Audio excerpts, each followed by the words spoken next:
Shabbat Shalom. Soyez bénis. Yahuwah est amour. Une étude que j'appellerais peut-être chrétien comme Saül. Il y a près de 14-15 ans. Je dis 14 parce que 14-15 ans, parce que à 14 ans, j'ai mis ça sur synthèse biblique, mais ça fait peut-être à peu près 15 ans que l'inspiration m'a été donnée comme telle.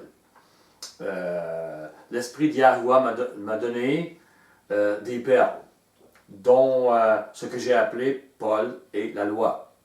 Le maître sait ce qu'il fait. Il y a des temps pour chaque chose.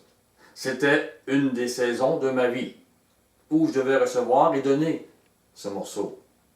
Il y a 3 ans environ, près de 12 ans plus tard, il me montre un autre volet plus précis et des étapes de ma vie devaient être passées pour que cela se fasse ainsi. Prenez avec moi 2 Corinthiens 11. 2 Corinthiens 11.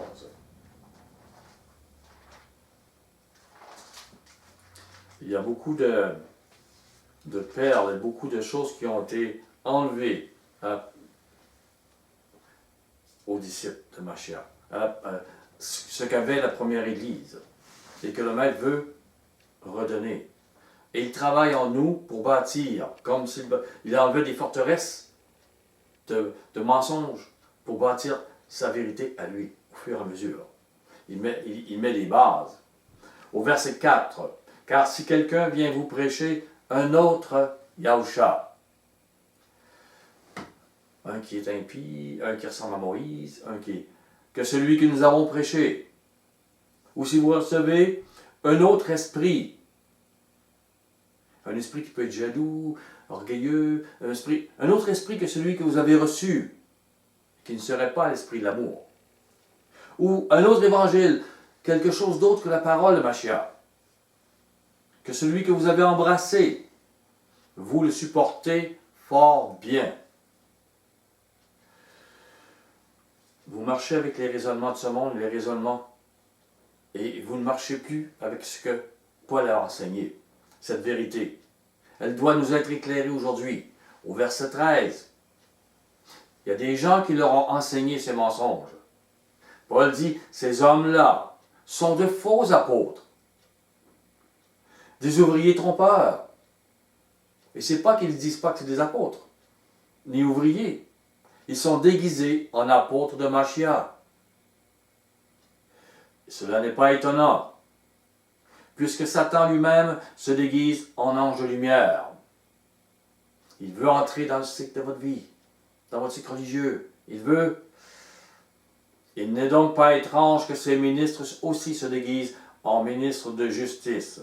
Et leur fin sera selon leurs œuvres, parce qu'ils portent toujours des mauvais fruits.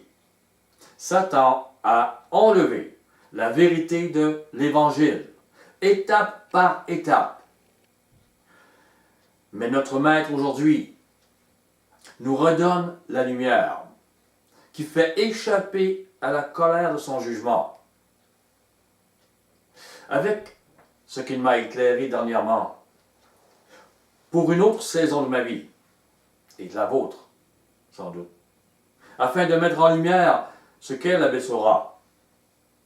Il m'a donné, je dirais, une autre compréhension, qui fait seulement suite à Paul et la loi. Il faut comprendre comment il travaille. Et j'amènerai sans doute une étude intitulée « La loi, la miséricorde et Paul ». Prenez avec moi Hébreux 8, verset 7. Hébreux 8, verset 7.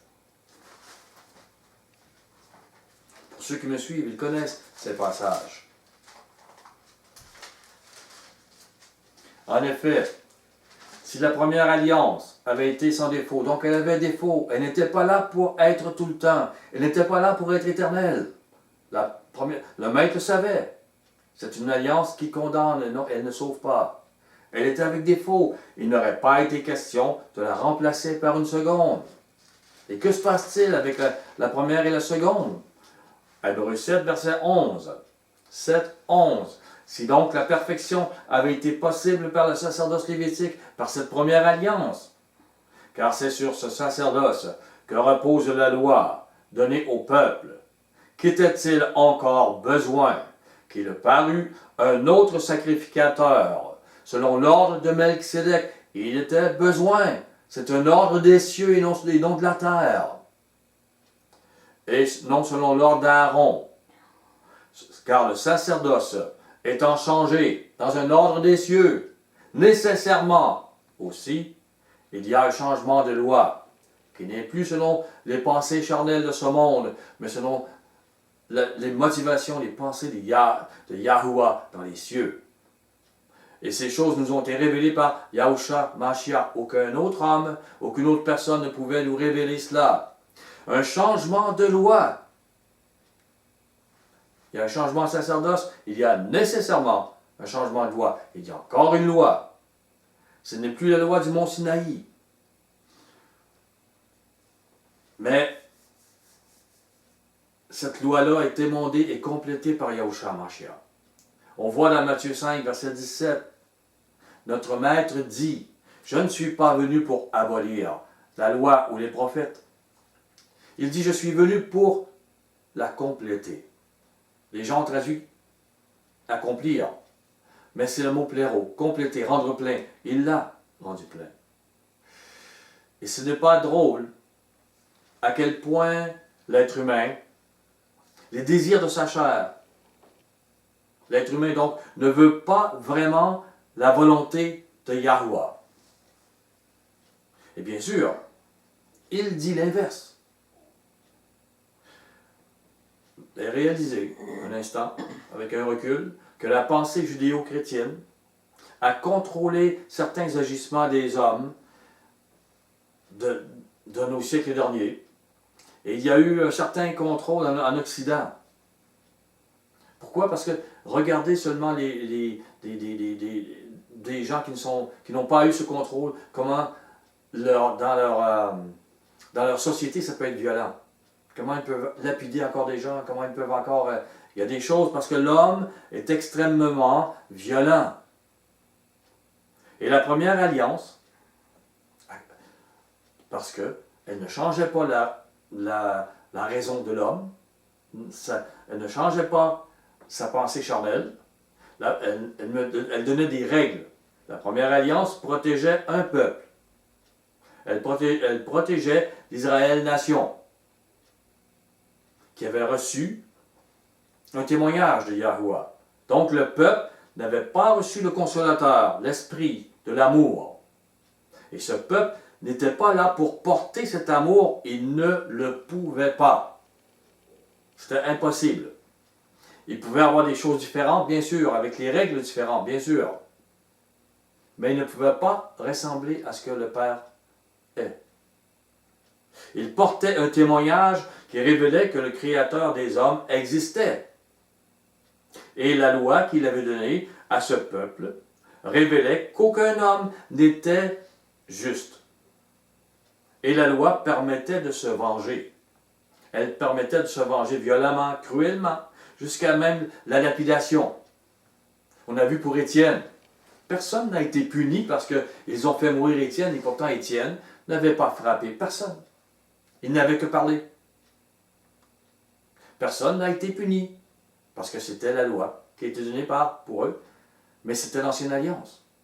Donc, dans la première alliance, le droit de détruire, de massacrer un peuple qui était contre l'Israël nation était exigé même.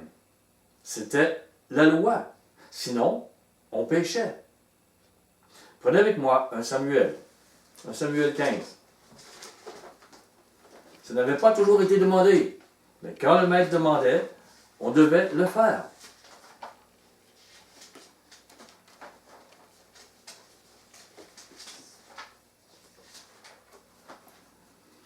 Un Samuel 15. Verset 1. Samuel dit à Saül, « C'est moi que Yahuwah a envoyé pour te rendre au roi sur Israël, son peuple. Écoute donc ce que dit Yahuwah. Ainsi parle Yahuwah Tsebaot. Je me souviens de ce qu'Amalek fit à Israël lorsqu'il ferma le chemin à sa sortie d'Égypte. Va maintenant, frappe Amalek et dévoué par interdit tout ce qui lui appartient. Tu ne l'épargneras point. Tu feras mourir hommes et femmes, enfants et nourrissons, les bébés, bœufs et brebis, chameaux et ânes. C'était un test pour savoir si Saül ferait toute la volonté de Yahuwah. Et remarquez, tuer hommes, femmes, enfants et les petits bébés. Est-ce que vous l'auriez fait? Auriez-vous voulu vivre cette première alliance, cette première loi? N'oubliez pas, les nations païennes le faisaient entre eux, là. C'est un monde violent que vous ne connaissez pas. Ils pouvaient entrer dans une nation et faire mourir tout le monde ou crever les yeux. C'était comme ça. Et dit, vous faites ça. Mais l'auriez-vous fait, cette première loi? Et voulez-vous la vivre aujourd'hui? Il faut faire attention quand on dit on veut vivre la première alliance. C'est par cela qu'on est sauvé. Parce que cela fait partie de la loi donnée sur le mont Sinaï. C'est écrit. Et croyez-vous que cette loi représentait l'amour dont parlait Mashiach lorsqu'il est venu? Ce langage de l'amour donc n'existait pas sur la terre. Même si la première loi en parlait, il n'était pas donné à l'homme de le vivre comme ça, de le comprendre comme ça. Cette loi protégeait aussi l'Israël nation, au point de tuer même les bébés des autres nations comme punition pour avoir osé toucher l'Israël nation. N'oubliez pas, Yahuwah a créé les vases, c'est nous les vases. Et il est en train de faire une grande œuvre pour faire comprendre ce qu'est le malheur du péché, ce qui nous arrive, comment nous avons semé. Et lui, il nous amène à quelque chose d'éternel. Il faut arrêter de penser humainement, raisonner comment il devrait être. Il faut comprendre. Et je vous le demande sérieusement, car c'est sérieux de faire la volonté de Yahuwah. Et l'esprit dit oui, notre esprit, mais notre chair est faible. Oui, oui, on va le faire. Mais elle va rarement jusqu'au bout.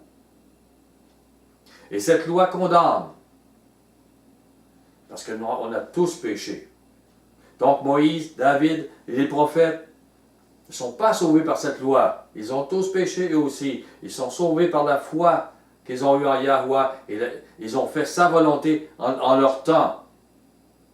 C'est ce qui les amène au salut. Par Mashiach. Donc il n'y a pas de salut par la loi donnée sur le mont Sinaï. Cette alliance. Le sacerdoce sur le mont Sinaï. Je vous le demande, êtes-vous avec Moïse? Cherchez-vous votre salut par cette loi qui donne le droit et l'ordre de détruire sans pitié tous ceux qui s'élèvent contre Israël, nation, ou contre vous. Aujourd'hui, beaucoup de gens qu'on appelle chrétiens disent « Ah, ceux qui touchent à l'Israël, aux Juifs aujourd'hui, ils vont être frappés, ils vont être... Dieu va les toucher. » On dit Yahuwah, eux disent Dieu, mais c'est pas comme ça, présentement. Œil pour œil, dent pour dent, les os pour les os. Dans cette alliance, avec Moïse, on se venge. On peut crever les yeux. On peut briser les os, les dents. Voilà ce que ça veut dire. C'est la loi du talion, diraient les païens. Et Yahuwah savait que l'être humain était comme cela. On ne peut pas se leurrer. Ils étaient comme ça. Il faut arrêter de penser que Yahuwah était dans un monde gentil, que lui, il n'était pas. Non, non. Il a été selon ce que le monde faisait, selon la chair. Les nations étaient comme ça. Et les nations, l'Israël nation, n'auraient pas pu survivre autrement. Et le maître leur donnait de survivre. Auriez-vous été jusqu'au bout pour faire la volonté de Yahuwah à ce moment-là? Et aujourd'hui, vous est-il demandé d'être sur le mont Sinaï pour accomplir la loi œil pour œil, dent pour dent? Vous est-il demandé cela aujourd'hui? 1 Samuel 15. 1 Samuel 15 au verset 7. Saül bâtit Amalek depuis Havila jusqu'à Shur, qui est en face de l'Égypte. Il prit vivant Agag, roi d'Amalek. Il dévoie par interdit tout le peuple en le passant au fil de l'épée. Entre rois, on se donne des avantages. Hein. Bon, je vais venir te battre, mais toi, tu restes vivant. Saül fit tuer donc hommes, femmes, enfants, bébés. Et ça, c'était pas péché, parce que c'était la volonté de Yahuwah. C'est ce qu'il t'a dit.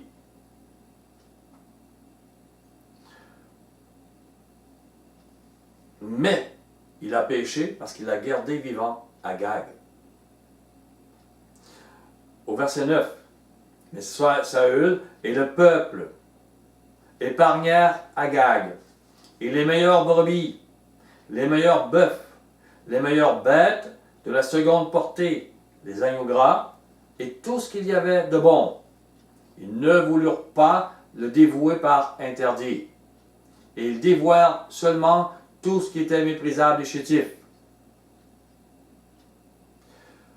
Je vous dirais qu'à un moment donné, il a été dit au peuple de ne pas manger tant que la victoire n'était pas là. Et tout le peuple l'a fait. Donc c'est le roi qui décide. Le roi a dit, si le peuple a fait cela, s'il n'a pas tué le meilleur bœuf, s'il n'a pas tué comme... S'il a fait cela, c'est qu'ils avaient reçu des ordres de Saül. Saül savait déjà qu'il irait contre la volonté de Yahuwah. Il trouvait sa volonté bien meilleure que celle que Yahuwah. Yahuwah révèle que Saül n'a pas fait sa volonté. Même s'il a massacré la population, sa chair a voulu garder tous les biens matériels. Il serait plus riche. Israël serait plus riche. Et les hommes avec lui seraient contents. Il voit physiquement là. Il raisonne physiquement. Au lieu de dire je vais faire la volonté du maître, non, il passe à côté avant même de faire la guerre. Il donne ses ordres qui sont contre les ordres de Yahuwah. C'est quelque chose. Au verset 10, et Yahuwah adressa la parole à Samuel et lui dit, je me repens d'avoir établi Saül pour roi. Comprenez, le maître est notre passé. Il le voit, notre présent, il le voit, notre futur. S'il dit je me repens, c'est pas qu'il ne savait pas. C'est qu'il veut faire savoir à Samuel pourquoi il va l'enlever. Ce qu'a fait Saül. Car il se détourne de moi. Il n'observe point mes paroles. Samuel fut irrité. Il cria à Yahuwah toute la nuit. Lui, il aimait Saül. Il était grand, il était fort, il était beau. Je veux le garder. Je l'ai oint. Saül prend au verset 11. C'est ça? Et voilà. Donc, le maître enlève Saül. Parce que le tout était dévoué par interdit pour Yahuwah, n'était pas le même pour Saül. Ah. Saül déciderait de ce qu'il y aurait de bon à garder pour Israël. C'est bon pour lui et son peuple. S'il va garder pour lui. Il a fait sa volonté à lui et non celle de Yahuwah. Et les gens font la même chose avec les paroles de Yahusha et la nouvelle alliance écrite dans le Nouveau Testament. Je vous assure, nous y arrivons plus tard. Au verset 13, Samuel se rendit auprès de Saül, et Saül lui dit, « Sois béni de Yahuwah, j'ai observé la parole de Yahuwah. » Quelle arrogance! Il savait déjà, ils ont fait le contraire de ce que Yahuwah a dit.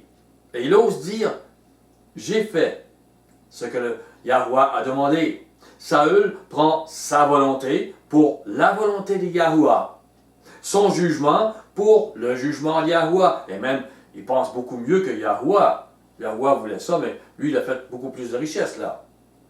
Il n'a pas besoin de suivre toutes les paroles de Yahuwah. Sa pensée à lui vaut bien celle de Yahuwah. Et il veut en convaincre Samuel. Il dit, sois béni. J'ai observé la parole de Yahuwah. On est dans la même gang. Toi et moi, Samuel. On marche pour le même Elohim. Beaucoup de chrétiens ou messianiques, juifs ou non juifs, agissent ainsi. Mais vraiment, qui pourrait dire, je n'ai jamais agi selon ma volonté? Mais Saül avait reçu une royauté et une onction spéciale. Il ne pouvait pas faire ça. Pas comme ça. C'était pas une petite chose là. 1 Samuel 9, 19.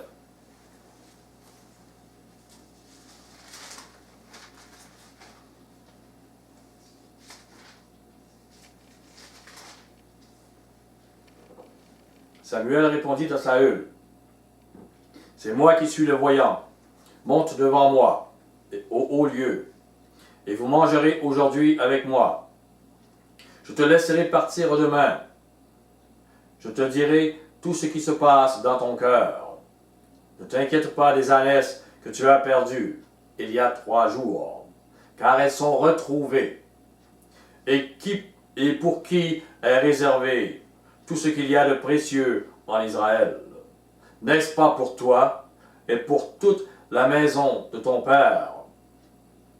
Saül répondit, ne suis-je pas benjamite, de l'une des plus petites tribus d'Israël? Et ma famille n'est-elle pas la moindre de toutes les familles de la tribu de Benjamin? Pourquoi donc me parles-tu de la sorte?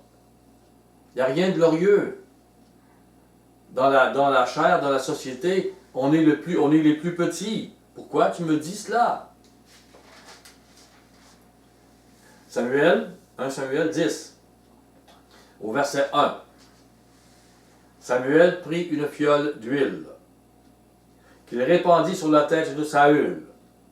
Il le baisa et dit, Yahuwah, ne t'a-t-il pas oint pour que tu sois le chef de ton héritage? De son héritage, excusez, le chef de son héritage. Au verset 6. L'esprit de Yahuwah te saisira. Tu prophétiseras avec eux. Tu seras changé en un autre homme.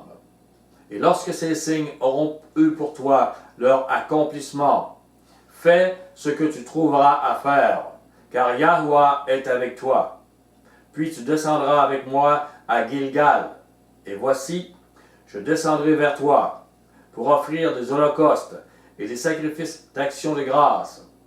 Tu attendras 7 jours jusqu'à ce que j'arrive auprès de toi et que je te dise ce que tu dois faire. Ça aussi, c'est une épreuve, un test. Saül ne sait pas ce qui va se passer. Yahuwah le sait. Il va le mettre sur une grande pression. Mais il dit, écoute ce que je te dis par mon serviteur Samuel. C'est moi qui te parle. Tu attendras 7 jours. Dès que Saül eut tourné le dos pour se séparer de Samuel, Yahuwah lui donna un autre cœur. Et tous ces signes s'accomplirent le même jour. Lorsqu'ils arrivèrent à Gibéa, voici, une troupe de prophètes vint à sa rencontre. L'esprit de Yahuwah le saisit, et il prophétisa au milieu d'eux. Tous qu'il avait connus auparavant virent qu'il prophétisait avec les prophètes. Et l'on se disait, l'un à l'autre, dans le peuple, qu'est-il arrivé au fils de Kis? Saül est-il aussi parmi les prophètes? Quelqu'un des Gébéa répondit, et qui est leur père? De là le proverbe, Saül est-il aussi parmi les prophètes? 1 Samuel 13.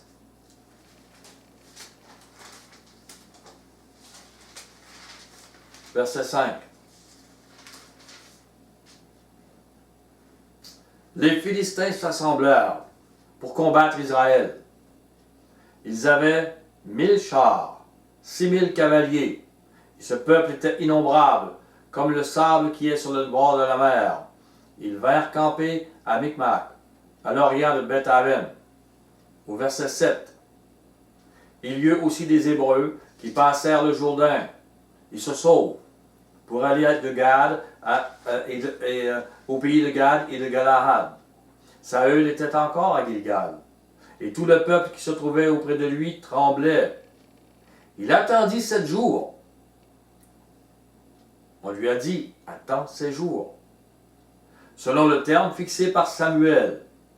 Mais Samuel n'arrivait pas à Gilgal. Et le peuple se dispersait loin de Saül. Là, il y a la pression. Le maître nous met souvent dans des pressions. Je t'ai dit une chose, est-ce que tu vas la faire? Ou est-ce que tu vas trouver une excuse pour me dire, oui, mais là, c'était pas pareil. Là, mon patron a dit telle chose, ou c'est passé telle affaire, ou telle personne s'en est pris à ma femme. Là, je pouvais pas faire ça. Ah. Il y a toujours un temps où est-ce que le maître vous met en test pour savoir si vous allez faire sa volonté ou la vôtre. Ou la vôtre. Et trouver des excuses. Saül était bon.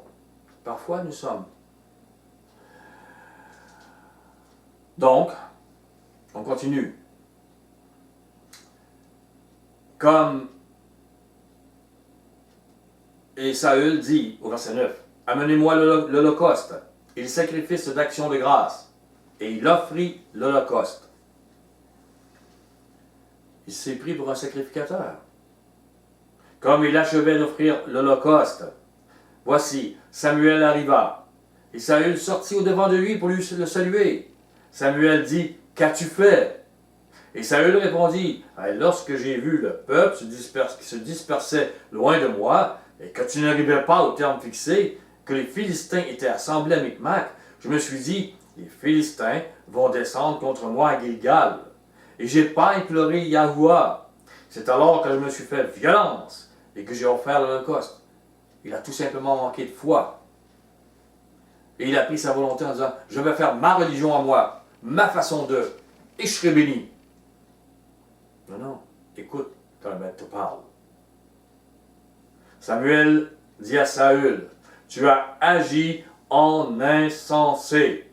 Tu n'as pas observé le commandement que Yahuwah, ton Elohim, t'avait donné. Yahuwah aurait affermi pour toujours ton règne sur Israël. Le maître veut vous donner une royauté. Est-ce que vous allez faire sa parole dans les jours de pression? Yahusha a parlé et les hommes n'écoutent pas. Ils vivent en insensé. Le maître nous offre la royauté au retour de Mashiach, comme je disais. Et il veut nous oindre. Mais, avec l'onction, vient la responsabilité. Toujours. Plus nous sommes proches de lui, plus nous ne devons plus faire notre volonté et prendre notre volonté comme si c'était la sienne. Il comprendra, peut-on se dire. On est fort là-dessus. Je ne pouvais pas faire autrement. C'est ce qu'il y avait de mieux à faire. Certains vont dire, il n'y a plus de loi, donc je peux faire ce que je veux. Mais songez à Ananias et Saphira. Songez, ils étaient le plus proches. Ils étaient dans l'onction totale de la première Église. Mais ils ont fait selon leur volonté. Ils en sont morts. Ils nous servent d'exemple. Faire la volonté de Yahuwah, selon l'alliance, le sacerdoce et la loi dans laquelle nous sommes, est primordial. Retournons dans Hébreu. Hébreu 9.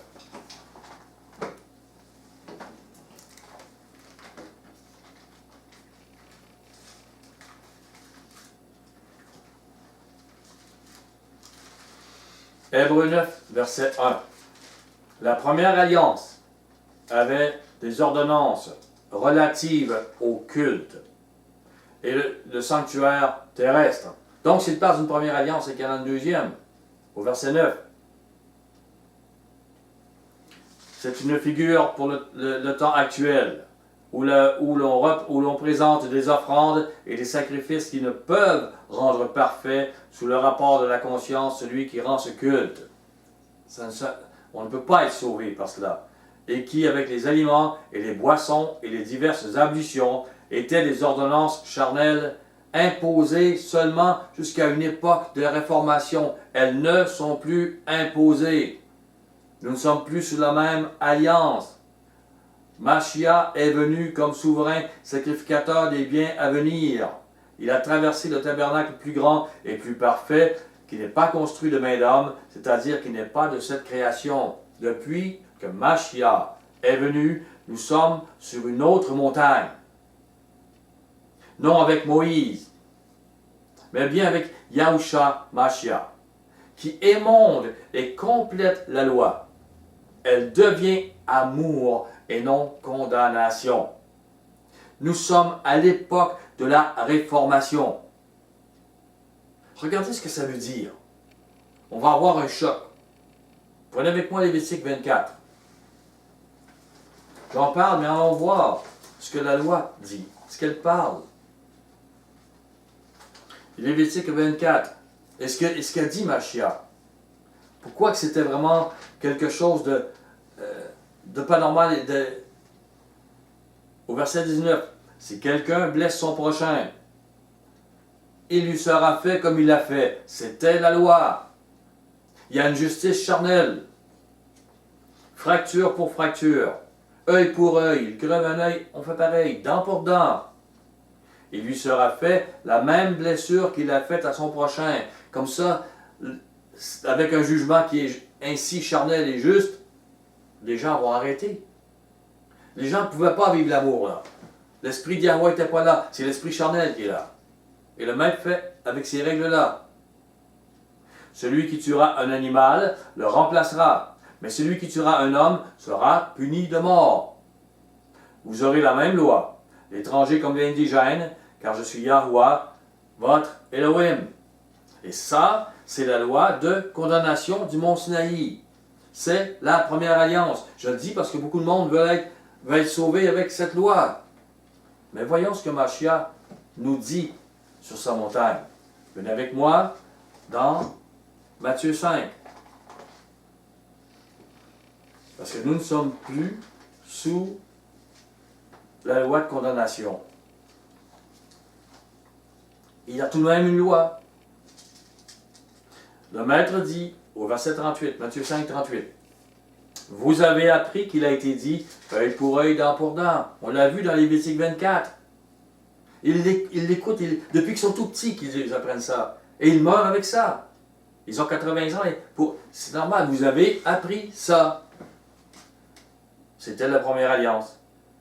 Il a été dit œil pour œil, dent pour dent.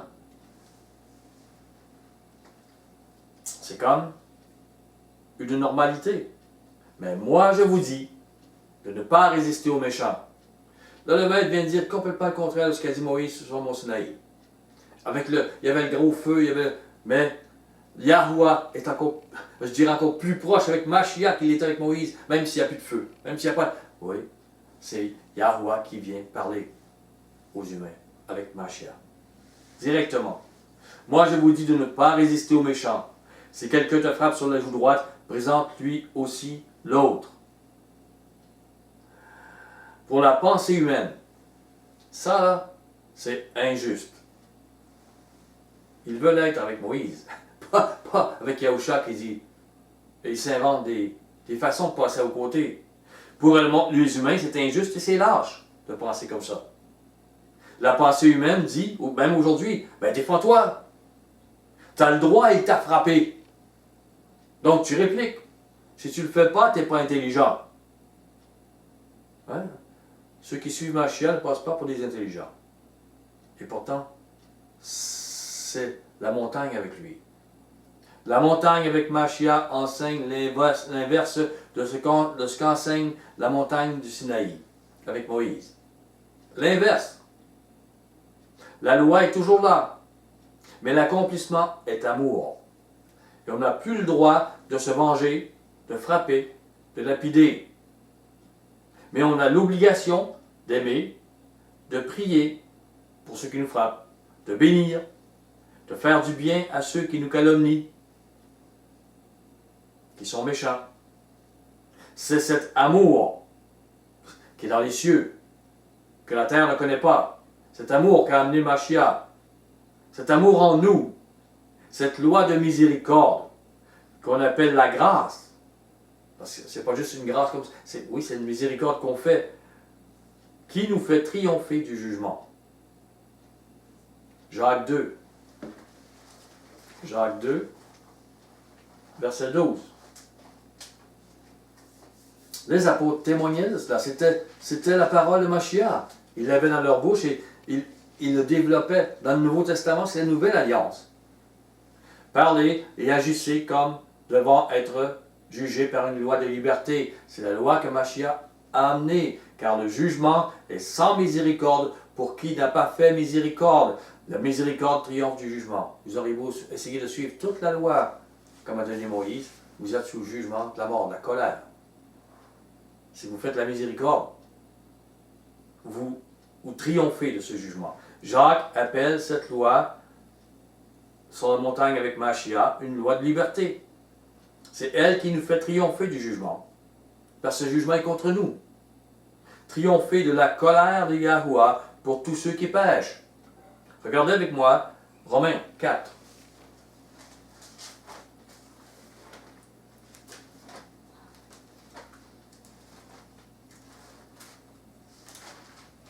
Romains 4, verset 14.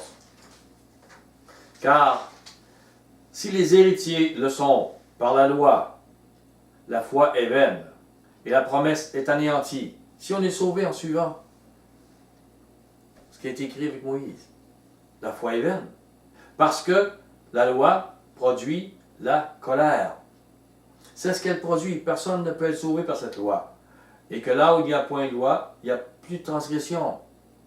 C'est que cette loi-là, nous y échappons avec la loi de la miséricorde.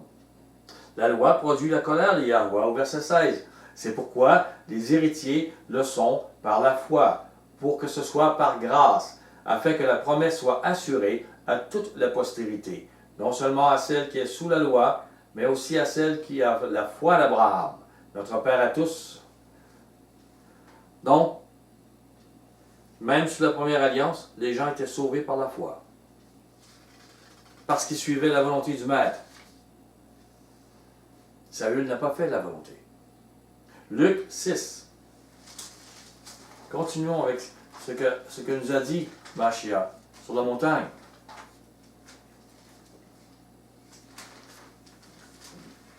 Luc 6, 27. Mais je vous dis, à vous qui m'écoutez, mon épouse écoutait hier, je l'ai mis devant elle. Des choses qui sont sondées. Aimez vos ennemis. Faites du bien à ceux qui vous haïssent. Pas seulement pardonner, aimer. Bénissez ceux qui vous maudissent. Priez pour ceux qui vous maltraitent. Si quelqu'un te frappe sur une joue, présente-lui aussi l'autre. Si quelqu'un prend ton manteau, ne l'empêche pas de prendre ta tunique. Je vous demandais si vous étiez prêts à vivre ce qui a été dit dans la première alliance. Êtes-vous prêts à vivre ce que Mashiach vient de vous dire dans la deuxième alliance? Êtes-vous prêts à vivre cela? Ou dans votre esprit, vous faites-vous des échappatoires comme Saül en a fait en vous disant « Yahuwah comprendra » et en affirmant aux autres « Je fais sa volonté ». Mais sérieusement, n'est-ce pas encore votre volonté que vous voulez faire et que vous ferez? On constate qu'avant même l'attaque, Saül avait donné des ordres contraires à la volonté de Yahuwah. Avant même que les choses arrivent, est-ce que vous pensez les choses contraires? Si quelqu'un me frappe vraiment, il va avoir une réponse. Est-ce quelle est la réponse de Mashiach ou la vôtre? Songez avec... Faites-vous votre volonté ou la sienne? C'était pas facile dans le temps, ce n'est pas encore aujourd'hui.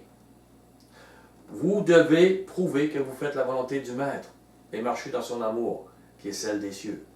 Au verset 32, si vous aimez ceux qui vous aiment, quel gré vous en sera-t-on? Les pécheurs aussi aiment ceux qui les aiment. Même les Hitler, les Napoléons, les méchants peuvent aimer leurs enfants, leurs conjoints. Mais il dit, c'est pas ça. Même les méchants peuvent faire ça. Ce n'est pas ça. Et si vous prêtez, si vous faites du bien à ceux qui vous font du bien, quel gré vous en sera-t-on? Les pécheurs aussi agissent de même. Si vous prêtez à ceux de qui vous espérez recevoir, quel gré vous en sera-t-on? Les pécheurs aussi prêtent aux pécheurs afin de recevoir l'appareil. Mais aimez vos ennemis. Faites du bien et prêtez sans rien espérer. Et votre récompense sera grande et vous serez fils du Très-Haut, car il est bon pour les ingrats et pour les méchants. Ça, c'est le plus dur. Dire oui, oui, je vais suivre Mashiach, oui, oui, la Bible est vraie, oui, oui. Mais le suivre là, être changé total, c'est autre chose. Est-ce qu'on est des Samuel, des David ou des Saül? Est-ce qu'on est... Aimez-vous? Aimer ne veut pas seulement dire pardonner dans la philosophie humaine. Mais bien, ça veut dire aimer. Et pour cela, il faut se renier, mourir à nous-mêmes. Aimer comme on aimerait, on aime nos enfants, on veut les bénir, on prie pour eux. Même si c'est notre ennemi qui nous fait du mal.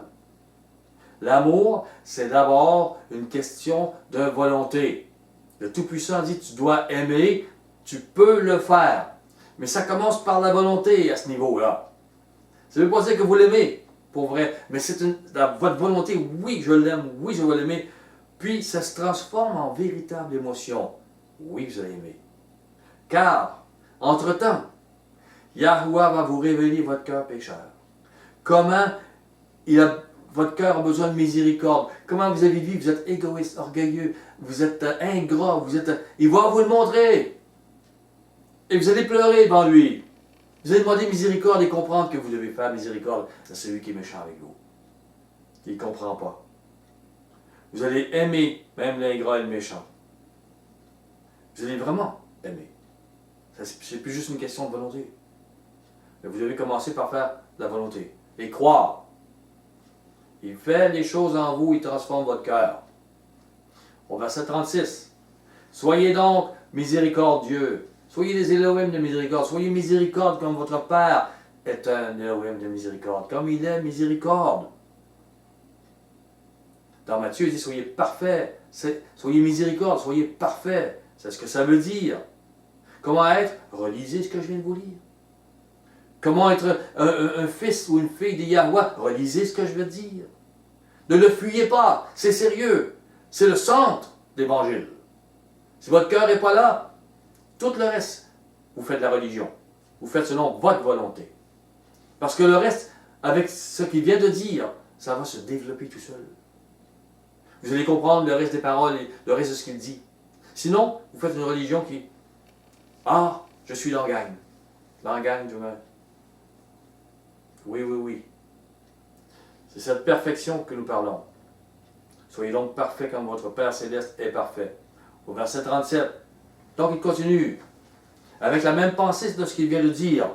Ne jugez point, et vous ne serez point jugés. Ne condamnez point, et vous ne serez point condamnés. Absolvez, pardonnez, vous serez absous. Faites miséricorde, il va vous être fait miséricorde. Donnez cette miséricorde.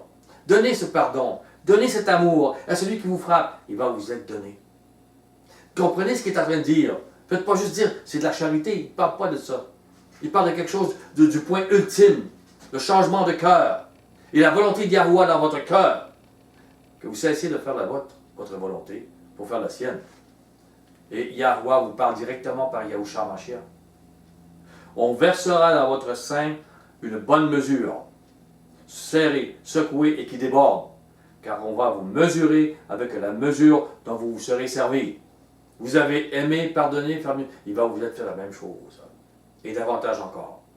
Waouh! Vous ne le faites pas? Vous êtes aveugles. Vous ne comprenez pas ce qui a été dit. C'est pour ça qu'il dit au verset 39. Il leur dit aussi cette parabole. Un aveugle peut-il conduire un aveugle? Ne tomberont-ils pas tous deux dans une fosse? De quoi il parle? Il parle de ce qu'il vient de dire. Si vous ne suivez pas mes paroles et les paroles du Tout-Puissant, si vous ne trouvez pas que c'est sérieux et que vous allez les vivre, alors vous êtes aveugle, religieux. Et vous suivez les aveugles.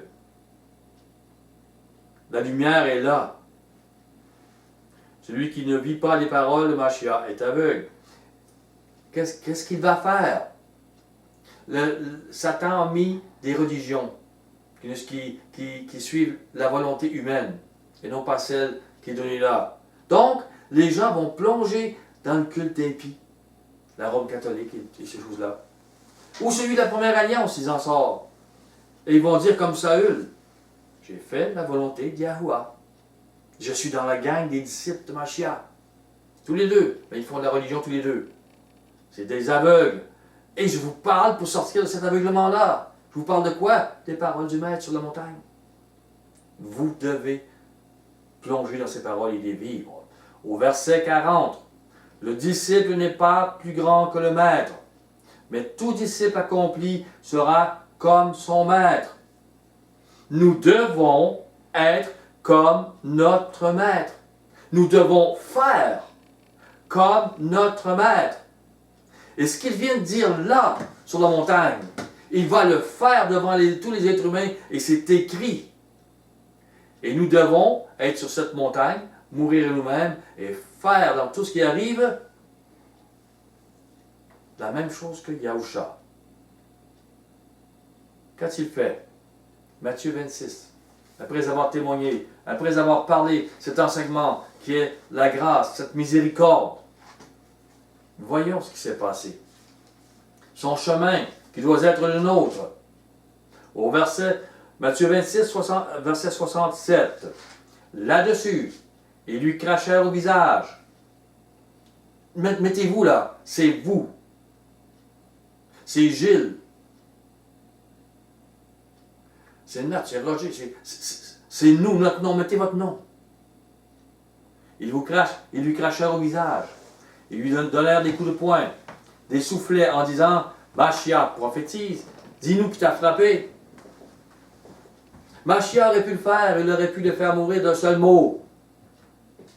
Si vous aviez cette puissance en vous, est-ce que vous vous laisseriez frapper ainsi?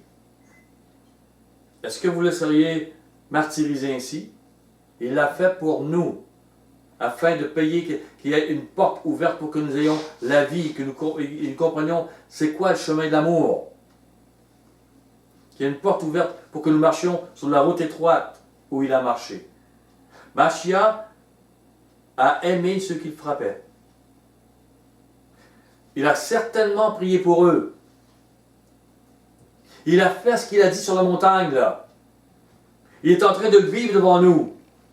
Il a accompli sa parole, qui est l'amour de Yahuwah pour nous. Et sa parole est devenue vivante pour lui. Il a vécu. Est-ce qu'elle sera vivante pour vous? Est-ce qu'elle sera puissante en vous? Est-ce votre volonté qui est là en vous ou la sienne? Qu'est-ce qui est puissant en vous? Est-ce qu'elle est vivante pour vous aujourd'hui, cette parole? Matthieu 27, verset 26. Alors Pilate leur relâcha Barabbas. Et après avoir fait battre de verge Yahusha, il le livra pour être crucifié. Yahusha n'a rien fait de mal. Yahusha a guéri les gens. Yahusha les a bénis. Yahusha a fait des résurrections. Yahusha, et pourtant, on le bat. Les soldats du gouverneur conduisirent Yahusha dans le prétoire. Ils assemblèrent autour de lui toute la cohorte pour lui faire du mal. Ils lui ôtèrent ses vêtements, le couvrirent de manteau écarlate. Ils tressèrent une couronne d'épines, ils le ridiculisent, ils lui font mal. Qu'ils posèrent sur sa tête. Ils lui mirent un roseau dans la main droite. Puis, s'agenouillant devant lui, ils le raillaient en disant « Salut, roi des Juifs !» Ils crachaient sur lui, ils crachaient sur Gilles, ils crachaient sur sur Michel, il crachait, il prenait le roseau, frappait sa tête. Qu'est-ce qu'on fait? Est-ce qu'on le vit comme lui? Après s'être ainsi moqué de lui, ils lui ôtèrent le manteau, lui remirent ses vêtements, l'emmenèrent pour le crucifier. Songez, c'était pas rien. Regardez Matthieu, mais regardez dans Ésaïe. Ésaïe 52.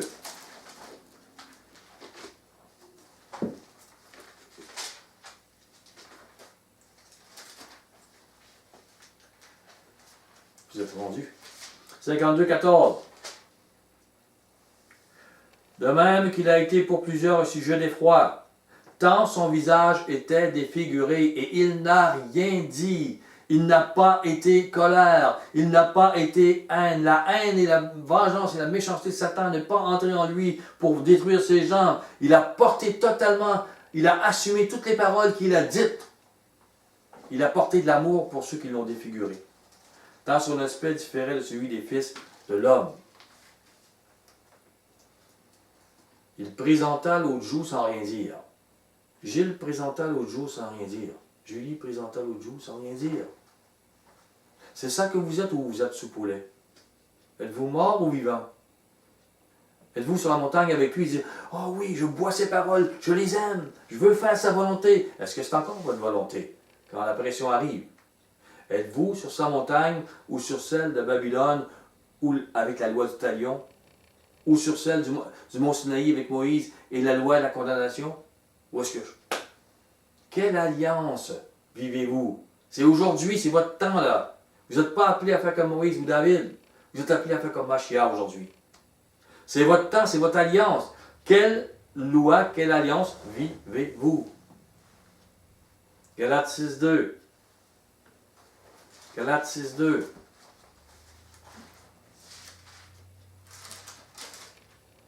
Portez les fardeaux les uns des autres.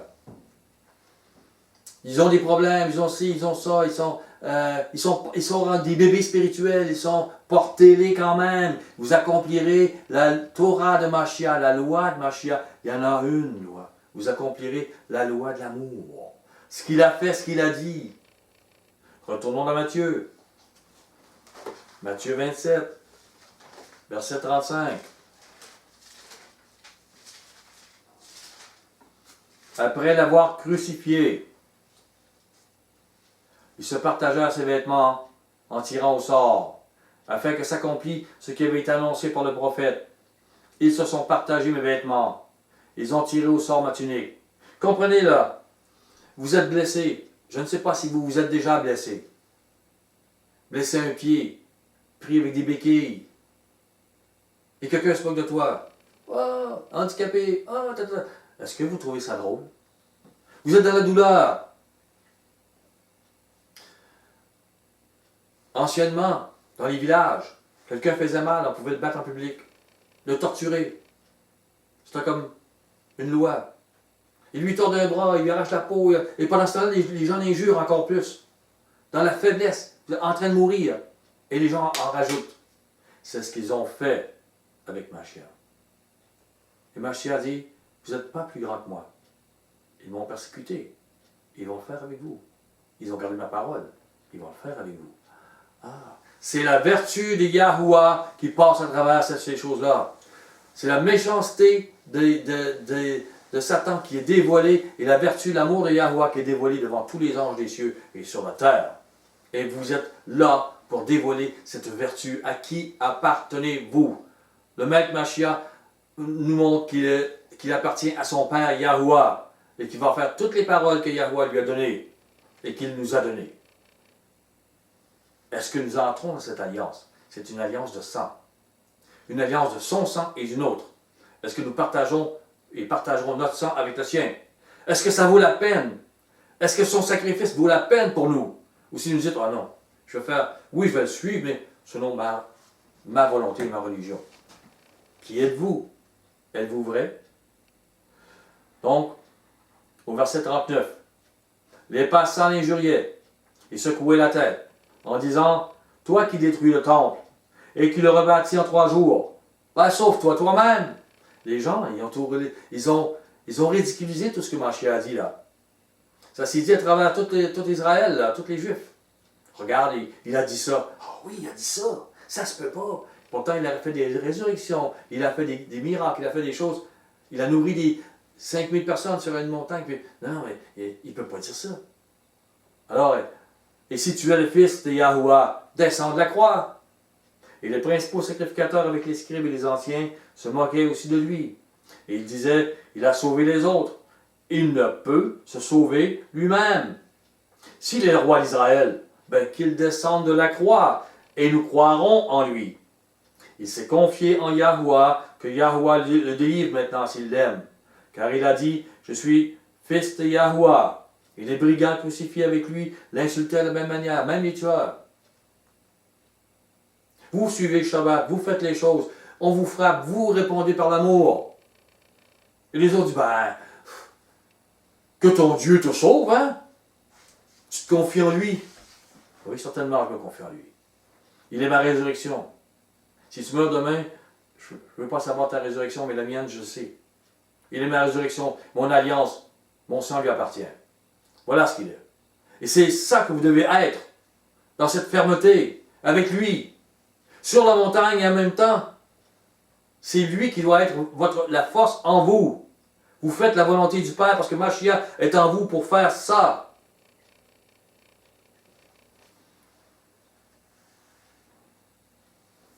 Et vous savez, lorsque les gens l'insultaient ainsi, lorsqu'il était torturé, lorsqu'on l'a mené à la mort, sa pensée la plus profonde, vous lisez dans Luc 23.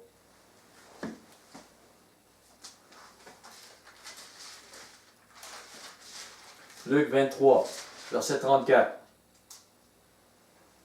Juste avant de mourir, tout s'est passé là. Yahusha dit, Père, pardonne-leur. Il les aime. Il les aime. Il n'y a plus de visage tellement ils l'ont massacré, tellement ils rient de lui, tellement ils sont... Il n'y a plus... Car ils ne savent ce qu'ils font. Ils sont séduits total par Satan. Vous devez toujours vous rappeler de ça. Tous ceux qui vont vous frapper, tous ceux qui vont... Ils sont séduits total. Ils ne savent pas ce qu'ils font. Vous le savez. Il vous montre aujourd'hui. Il vous montre. C'est sérieux, l'alliance. Êtes-vous un homme, une femme de Yahuwah? Ou vous sauvez-vous? Est-ce que votre prière, votre désir pour ceux qui vous font mal, c'est ça? Pardonne-leur, ils ne savent pas ce qu'ils font. Êtes-vous sous poulet ou êtes-vous? Sur quelle montagne êtes-vous? C'est sérieux là. C'était sérieux ce qui s'est passé avec Saül. Il a été béni. Mais il n'a pas pris ça sérieusement. Est-ce que c'est sérieux? Est-ce que vous le prenez sérieusement ce qu'il vous dit aujourd'hui? Ce qu'il vous dit sur la montagne? Est-ce que c'est sérieux ou est-ce que vous dites, ah ben oui, mais je vais le vivre de ma façon? Et les autres disent, ah ben, tu as une bonne religion, tu es un bon garçon, tu fais la charité. Sur quelle montagne êtes-vous? Qui vit en vous? Vivez-vous la puissance de l'amour ou la haine domine-t-elle encore en vous? Qui est votre maître? À qui appartenez-vous? Êtes-vous sous poulet ou amour? Il y a toujours une loi, comme je le disais. Elle n'est pas abolie, mais elle est émondée, complétée par Mashiach. Vous venez de l'entendre. Il vous dit, soyez miséricorde comme cela. Soyez parfaits comme cela. Vous serez fils et filles de Yahuwah. On ne peut toujours pas voler, mentir, commettre adultère. Même plus, venez avec moi dans 1 Corinthiens 6. Paul explique ces choses.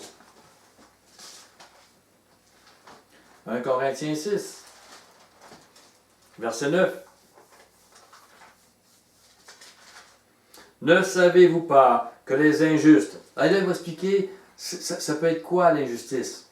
C'est une base. Ce n'est pas la base de miséricorde, mais c'est une base que vous ne pouvez pas faire. Il dit, n'hériteront point le royaume de Yahuwah. Ne vous y trompez pas, il dit, ni les impudiques, ni les idolâtres, ni les adultères. Je peux faire toutes les choses que, mais si je suis adultère avec mon épouse, etc., ben, je n'aurai pas le royaume. Il me le dit.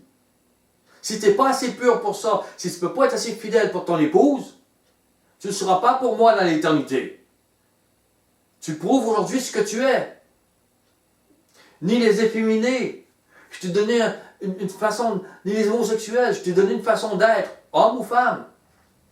Si tu ne peux pas le porter, avoir la force de, tu ne l'auras pas à la donné. Tu vas pervertir ce que je te donne comme voie. C'est important et réel. Ni les voleurs, ni les cupides, ni les ivrognes, ni les outrageux, ni les ravisseurs n'hériteront le royaume de Yahweh. Ils peuvent me faire mourir parce que je dis ça aujourd'hui, mais je ne dirai pas autrement. Parce que si je meurs, je sais qu'il est ma résurrection. Et je ne veux pas la leur, je veux la mienne. La première qu'il m'offre. Voilà ce qu'il m'offre. Mais qu'ils soient bénis, je les aime. Ils ne savent pas ce qu'ils font. Pardonne-leur, mais moi, ça ne changera pas. Ça ne peut pas. Je ne veux pas être sur la montagne du Sinaï avec Moïse. Non plus. La loi qui condamne. Mais sur la montagne avec Yahusha et vive la nouvelle loi qu'il enseigne. Qu'il enseigne pour l'Israël la promesse. Il y a un prix à payer, je suis prêt. Le maître a payé pour moi, il m'a aimé, j'ai pleuré pour ça. Et quand il me dit qu'il m'aime, je pleure encore. C'est énorme ce qu'il a fait. Et moi, je veux dire, oh, moi, je ne le ferai pas, il l'a fait. Non, non, non. Venez avec moi dans Romains 9. Bien sûr, celui-là, je le lis souvent et les gens, et plusieurs personnes vont dire, tu l'as lu encore? Oui. C'est vraiment important. Parce que nous sommes l'Israël de la promesse. Au verset 6, Romains 9, ce n'est pas à dire que la parole de Yahweh soit restée sans effet. Ce n'est pas parce que présentement, l'Israël nation n'a pas reçu l'Esprit que la parole est sans effet. Car tous ceux qui descendent d'Israël ne sont pas Israël. Et pour être la postérité d'Abraham, ils ne sont pas tous ses enfants. Mais il les dit en Isaac. Parce qu'en Isaac représente Mashiach, l'enfant sacrifié. Il sera nommé pour toi une postérité.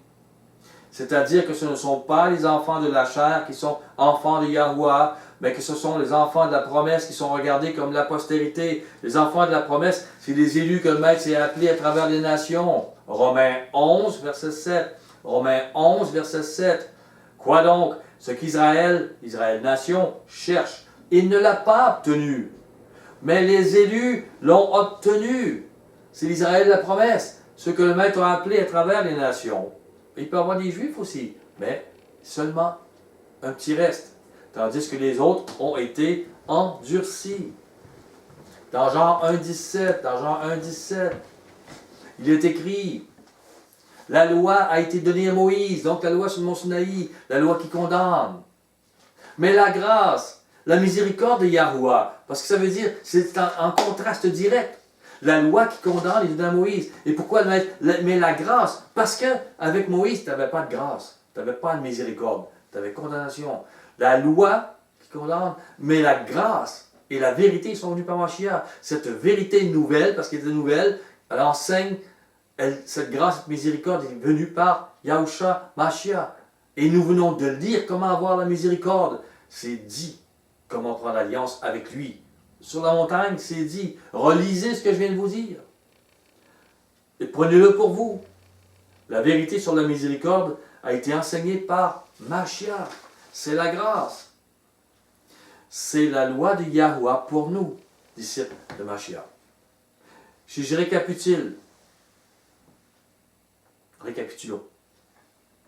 Nous devons toujours suivre les 10 commandements. Mais ils ne sont pas le salut. Ils sont une base pour porter les paroles du salut. Pour porter la Bessora, l'évangile, l'enseignement de Mashiach qu'on vient d'entendre. Pour en venir à l'impiété, si vous voulez savoir, l'impiété vénère d'autres dieux. Et toutes les choses que vénère l'Église catholique comme fête, vénèrent d'autres dieux. Et pourtant, les 3 premiers commandements, les 10 commandements, nous défendent d'avoir un autre Dieu. C'est une base. Prenez avec moi Luc 17. Le maître ne va pas différent dans ce qu'il enseigne. C'est que les gens, ne prenant pas la véritable alliance, passent à côté de ce qu'il dit. Et font selon leur volonté. Le maître au verset 3, Luc 17, 3, il dit « Prenez garde à vous-même ». Ça veut dire quoi? Si vous ne prenez pas garde, vous pouvez perdre votre salut et l'alliance qu'il y a avec moi. Donc, ce qu'il va dire est super important.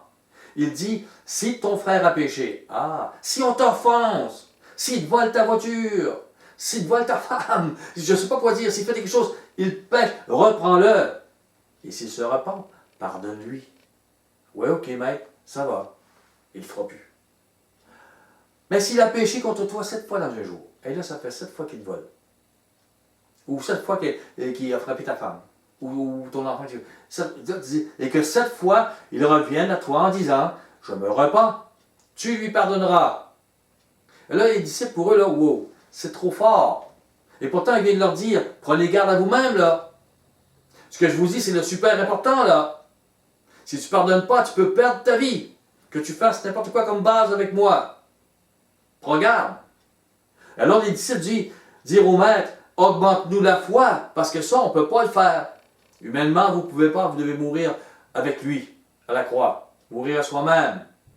Ceux qui ont la foi vivent cette vérité sur l'amour.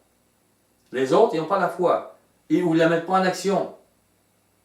Mettez-vous bien à l'esprit qu'on ne peut pardonner ainsi s'il n'y a pas d'amour, s'il n'y a pas de mort à nous-mêmes et d'amour comme ça.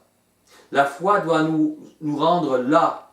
Et le véritable amour passe par la mort à nous-mêmes. Si vous manquez de foi, demandez-le. Criez à lui. Il va répondre. Au verset 10. De même, quand vous avez fait tout ce qui vous a été ordonné, dites, nous sommes des serviteurs inutiles. Nous avons fait ce que nous devions faire. Ça veut dire quoi? Il nous a ordonné de... Oui, je vous parlais des 10 commandements. Je vous parlais de se fuir d'impiété. Je vous parlais de ne pas voler, pas mentir, je vous parlais de.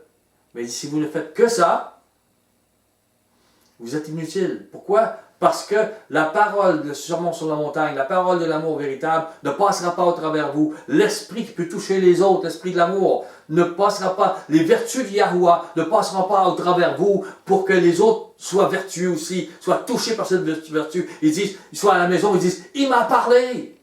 Je t'avais dit qu'il te parle. Parce que j'ai aimé, puis j'ai fait ce que tu m'as dit. Et il me dit, je t'aime.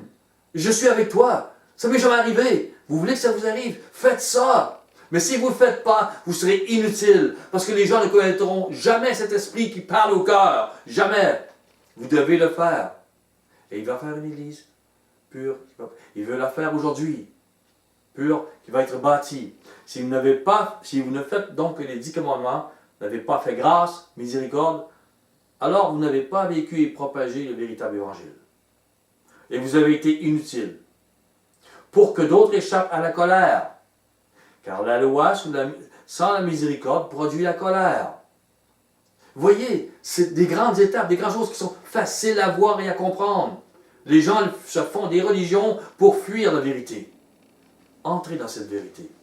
La bonne nouvelle aujourd'hui, c'est que la vérité vous est enseignée aujourd'hui, là.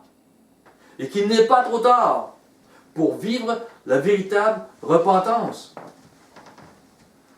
Voilà pourquoi Paul écrit dans 1 Corinthiens 9. 1 Corinthiens 9. Verset 20. Paul essaie avec amour, de faire comprendre ces choses, ce véritable évangile, à tous. Mais il se met un peu à la façon de un ou de l'autre pour les amener à cette lumière. Il dit avec les Juifs, j'ai été comme un Juif, afin de gagner les Juifs. Donc avec ceux qui sont sous la loi, circoncis de la chair, comme sous la loi. Quoique je ne sois pas moi-même sous la loi, il n'est pas sous cette loi de condamnation. Afin de gagner ceux qui sont sous la loi. Avec ceux qui sont sans loi, qui ne vivent pas comme étant comme sans loi. Mais il dit quoi? Que je ne sois pas moi-même sans loi, dit Yahuwah. Il y a encore une loi. Étant sous la loi de Mashiach. Fais ce que je te demande sur la montagne, ce que je te dis, et tu auras le salut, la miséricorde, afin de gagner ceux qui sont sans loi. J'ai été faible avec les faibles, afin de gagner les faibles. Je me suis fait tout à tous, afin d'en sauver de toute manière quelques-uns. Je fais tout à cause de l'Évangile afin d'y avoir part. Faites-vous tout à cause de ce que Mashiach a dit sur le sermon sur la montagne qu'on vient d'entendre, pour avoir part au salut. Où est-ce que vous fuyez ce sermon? Étant sur la loi d'Yahushua, le Messie, nous devons faire tout pour être enlignés dans nos pensées, nos vies, dans l'enseignement de Yahushua Mashiach. Sondez vos cœurs. Êtes-vous des disciples de Yahushua Mashiach ou êtes-vous des Saül? Soyez bénis. Je vous aime.